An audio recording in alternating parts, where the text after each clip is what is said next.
Guys,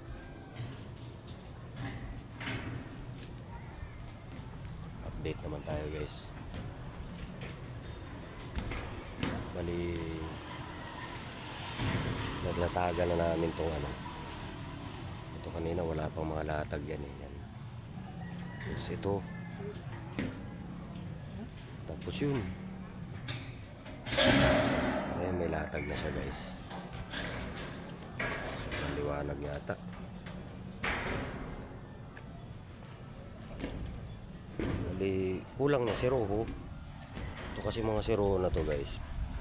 Kapag na-i-screwhan na namin yan, screw. Kasi uurong pa yan dun eh. Uurong pa yan. Bago namin lalagyan ng ano to, si Roho.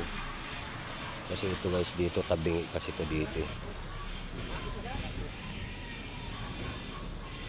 Tabingi yan. Yan na eskwalado yung kabila. Kaya pag ano, pag naglagay kami ng siro tapos hindi pa naka-screw to, baka hindi ano yung sukat niya. Kaya kailangan naka-fix na talaga tong mga buo. Tapos saka na kami maglalagay ng mga siroho niyan. Tapos pakita namin sa inyo guys. Mabilis lang maglatag ng steel deck. Yung pag-a-align yan. Kasi ito mapapansin nyo to guys, diba?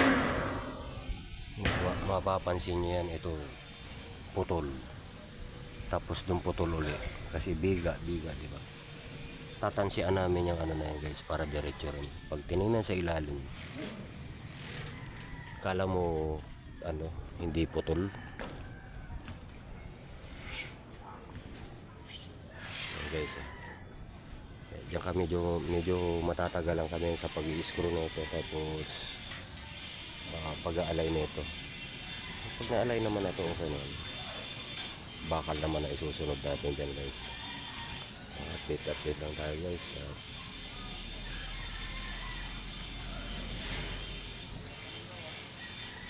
Ano naman ito guys, mainit na naman dito nga. Hindi na umaambon-ambon, hindi kagaya kanina talagang umaambon siya. Tapos yung problema, inuubo na kami tapos wala kasama sa buhay yan. Ayan guys, pasilip lang muna namin sa inyo to. Time check, mga 11:30 na.